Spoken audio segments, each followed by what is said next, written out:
Hello everyone and welcome to my review of the S.H. Figuarts White Ranger. That's right, another rendition of Tommy Oliver into the S.H. Figuarts line. So let's take a look at whether or not this iconic Ranger is worth adding into your collection.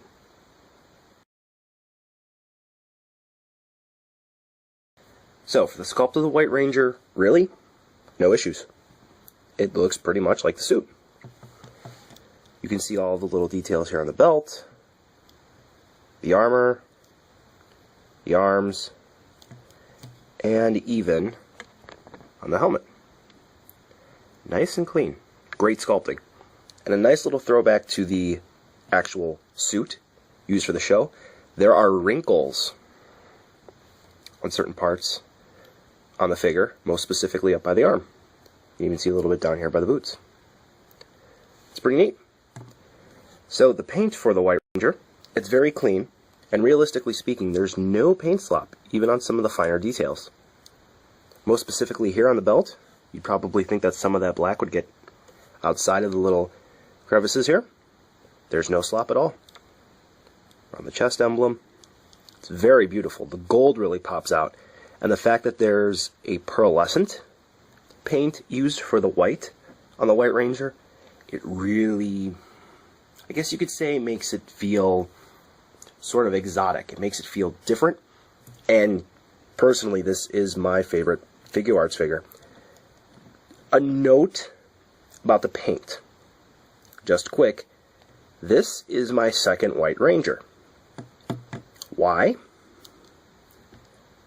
In here, on the leg joint, on the hip, the paint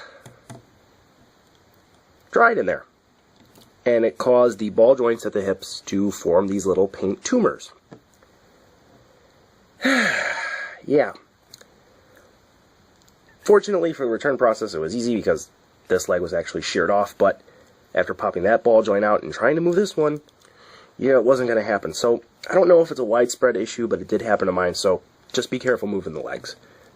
So overall, the paint and the sculpting of the White Ranger, as you can clearly see, it's beautiful. And it really, really does help to justify the price tag.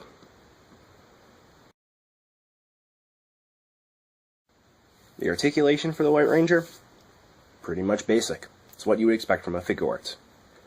The head is attached to the neck on a ball joint, and the neck is actually attached to the body on a ball joint too, so it's a double ball joint. You're going to get all the different poses you would expect out of the head and the neck. The armor, oh, I love it. Kind of. The shoulder pads are actually on a hinge, and they can go up like that. So for the actual shoulder movement, there's very little restriction going up, but the problem is that they're on these small hinges, as you can see here, right there where my finger's pointing. Yeah, I've seen a few of those break.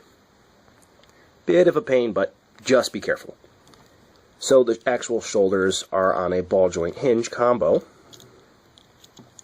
so you can get a lot of fun out of there.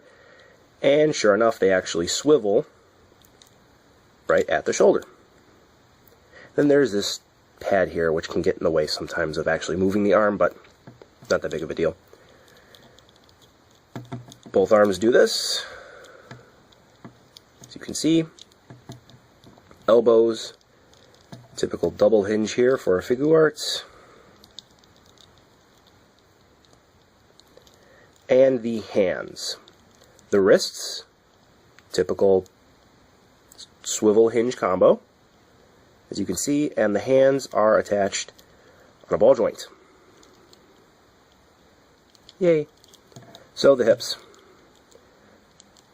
Ball joint. Easy enough. They're the pull-down type, so you know how to use that if you own other Figuarts. Knees on the double hinge. Feet. Swivel hinge combo. Move back and forth, side to side for the ankle rocker, and the toes are on a hinge. Pretty nice. Pretty basic.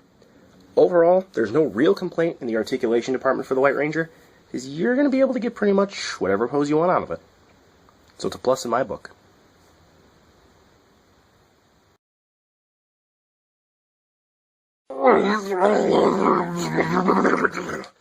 The accessories that come with the White Ranger are, unfortunately, very, very, very disappointing. So let's just get right into it. So, what all do you get? Well, you get, first and foremost, Saba. Sword. Details? Pretty awesome. It's amazing that they were able to get so many nooks and crannies and so many, oh come on, focus in now, so many fine details on such a small piece. Now, Saba in itself comes with a short blade that pops out and a longer blade. For size comparison, there you go.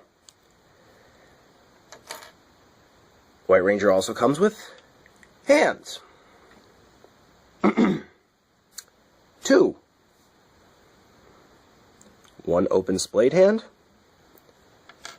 and one hand to grasp Saba with. Yeah, that's it. Literally, that is it. Talk about disappointing. You know, I'm pretty sure that whether or not you're looking at the Sentai counterpart or the Power Ranger counterpart, whatever one, yeah, I'm pretty sure that another hand or two could have been used. And Saba, you don't detach it again to put it in the White Ranger's hand. You just kind of have to fiddle with this extra hand here and fit Saba in. And then it fits in like so. So yeah, as you can see overall, I mean, really there's not much else that could have been included with this release in terms of accessories as a weapon. But I mean, come on. MSRP is $44.99. I get the web exclusive, I get the US exclusive packaging, but I mean, come on. Really? No extra splayed hand for the right? No option to, you know, hold Saba in the opposite hand? In the left? I don't know. A bit disappointing. And because of the pearlescent paint that's used, if you use an additional hand that comes from a different Ranger, it's not going to look too great. So, it's the worst part of the figure. But still, it kind of works.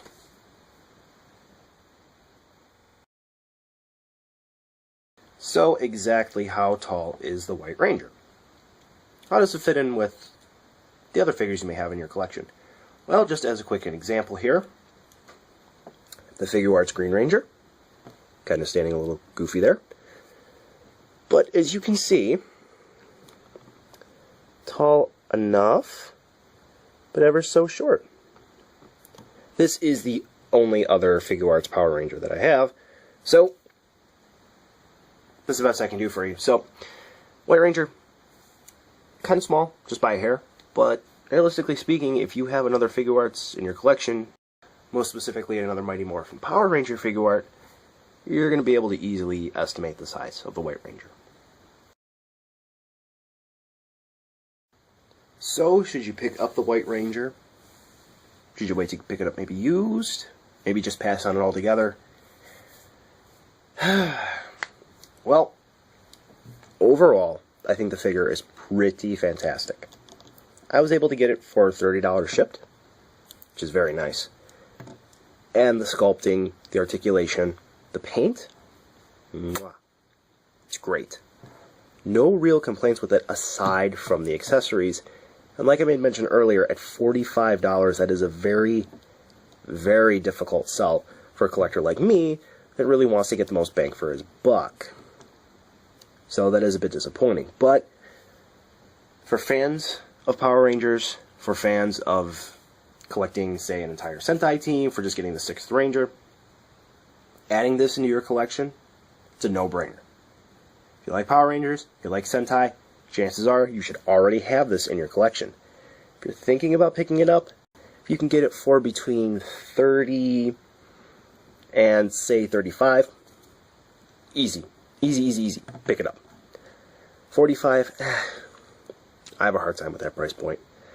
But overall, there is a nostalgia factor to it. And quite frankly, there's not a real price tag that you can put on adding this iconic Ranger into your collection.